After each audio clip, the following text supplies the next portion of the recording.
अस्सलामुअलैकुम सामीन 11 जुमाद अल उखरा है, 4 जनवरी है। खबर का उन्वान है, भीड़ ने पुलिस कप्तान को दौड़ा दौड़ा कर पीटा।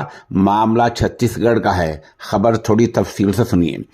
छत्तीसगढ़ के नारायणपुर इलाके में हुजूम के हमले में जिले के पुलिस कप्तान शदीद जख्मी हो गए हैं। उनके सर में चोट आई है। एसपी को अस्पताल में दाखिल करा दिया गया है। ये वीडियो 48 घंटे पहले की है, जिसमें एसपी भाग रहे हैं और औरतें लाठी डंडे लेकर उनको पीट रही हैं और भीड़ भी उन पर हमला कर रही है। भीड़ ने पहले तो ईसाइयों के चर्च में तोड़फोड़ की और फिर पुलिस पर ही हमला बोल दिया। बताया जाता है कि यहाँ नारायणपुर में तब्दीली मजहब का मामला सामने आया था, जिसके बाद हुजूम मुश्तइल हो गया और यह हमला बोल दिया। सवाल यह है कि मौके पर पुलिस ने ताकत का इस्तेमाल क्यों नहीं किया। इस सवाल का जवाब तलाश किया गया तो 3 अहम वजूहात सामने आई हैं, 3 अहम सबब सामने आए हैं। नंबर 1, सरकार की तरफ से कार्रवाई का कोई हुक्म नहीं था, बल्कि जरा ये बताते हैं कि सरकार ने बाकायदा ये हिदायत दी थी कि पुलिस ताकत का इस्तेमाल ना करे। नंबर 2, सूबे में छत्तीसगढ़ में इसी साल के 2023 के आखिर में असम्बली के इंतखाबात होने हैं।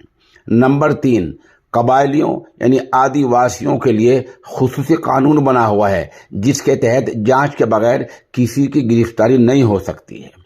शेड्यूल कास्ट ट्राइब एक्ट 1989 में ऐसा ही कहा गया है। आपको बता दें कि रियासत की 90 सीटों में से 29 सीटें आदिवासियों के लिए छत्तीसगढ़ में रिजर्व हैं। 29 सीटों पर आदिवासी ही चुनाव लड़ सकते हैं। चुनाव के साल में सूबे की तिहाई आबादी को नजरअंदाज करना एक मुश्किल काम है। ये इलाका शांतिनगर कहलाता है, जो नारायणपुर में वाक़ है। अब यहाँ 5000 फौजी तैनात कर दिए गए हैं। इससे अंदाजा आप लगा सकते हैं कि सियासत ने मामला कहाँ से कहाँ पहुँचा दिया कि एसपी को भीड़ के हाथों पीटना पड़ा है, पुलिस को पीटना पड़ा है। और आप इसमें देख रहे हैं वीडियो में, तस्वीर में, पुलिस पीट रही है, आगे भाग रही है और पब्लिक और खातीन लाठी डंडे लेकर उनके पीछे